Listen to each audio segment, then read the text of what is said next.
Now, I do want to get to this point. I want to have this conversation early on in the game. Here we go.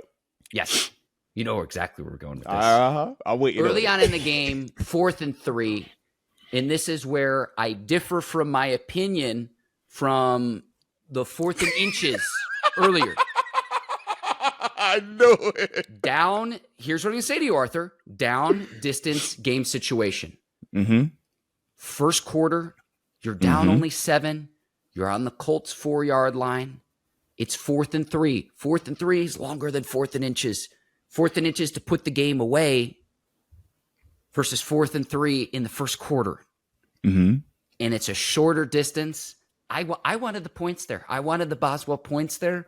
It didn't end up mattering, but I wanted the 3 there. I didn't think that was the right decision considering it's first quarter, longer distance on 4th and short versus 4th and inches where it's like tush push, quick run, jumbo set in there.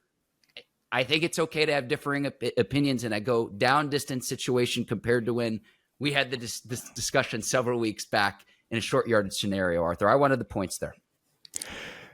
It sounded rather conservative. It sounded rather, living in your fears. That's all I'm saying from my perspective, because to me, when I thought of the Colts, right, coming into this game, how much did they average scoring per game? Was it 7 points? Was it 10 points? Was it around 30? Oh, it was around 30. Yeah. So when we talk about the Colts and we were saying, hey, man, we came out the opening drive, they went right down the field, right? It took them 8 tries within 5 yards to score, but they still went for it twice on 4th down. They were not tripping. They scored 7 points, and we were all looking like, all right, we better be able to match that energy, right? So when we get to 4th and 3, it's like, yo, if we truly feel like we have to match their energy and everybody is so panicked about how bad our defense is, we can't stop the run, we can't stop the pass. If all of these factors, all these variables, all this information was readily available to us prior to the game, why would we get out there on 4th and 3 in, it's 4th and goal from the 3 and not try to be aggressive and not try to score 7 points to match that? More people have been feeling confident about our offense than they've been about our defense. Even to the point where when Coach Tomlin decides to put the defense out there at times, we'll question, like, why would you do that? Even when it works out. So to me, I'm just looking like, yeah, this was him being a little bit more progressive. This was him showing that, hey, I don't have to be stuck in my ways and do it my way every single time. It's all right. Aaron Rodgers, you think you could do it? Hey, Arthur Smith, y'all want to take this chance? You know what? Let's go for it.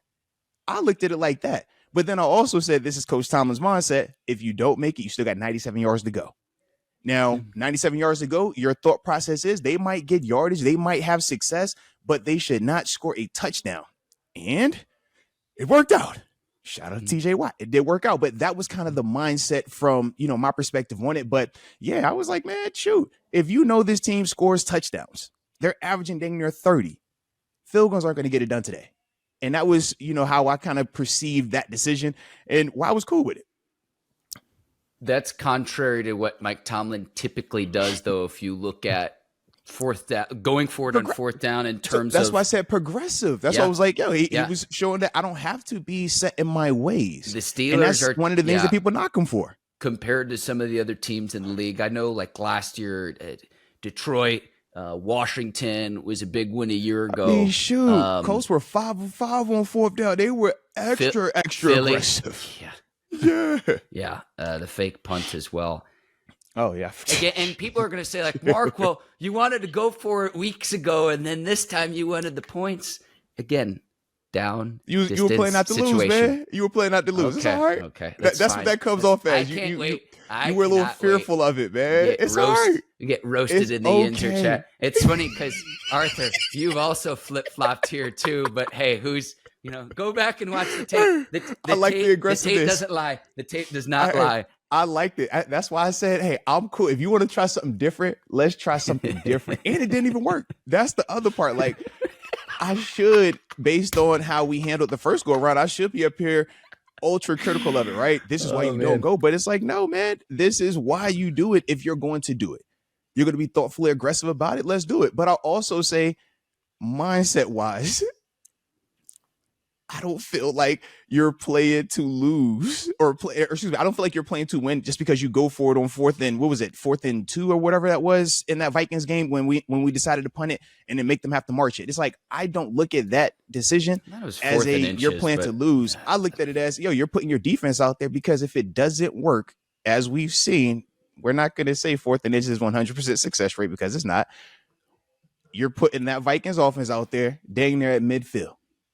That's not what any of us would want to have had happen. So that's why I'm like, I look at those situations also a little bit differently, whereas one, you're going 90 plus yards and it's not going to kill you if it doesn't work out. Whereas the other one, if it doesn't work out, they got 40, 50 yards they got to go. And we know how high powered that offense was even at times in the game. I just look at that situation still a little bit differently, but that's why I was like, we agree to disagree on it, man. But I like it, though. I like it. I tell you what, though, once they started the takeaways and it just one after another, it's like they just needed the one, and it was just like we unlocked Pandora's box.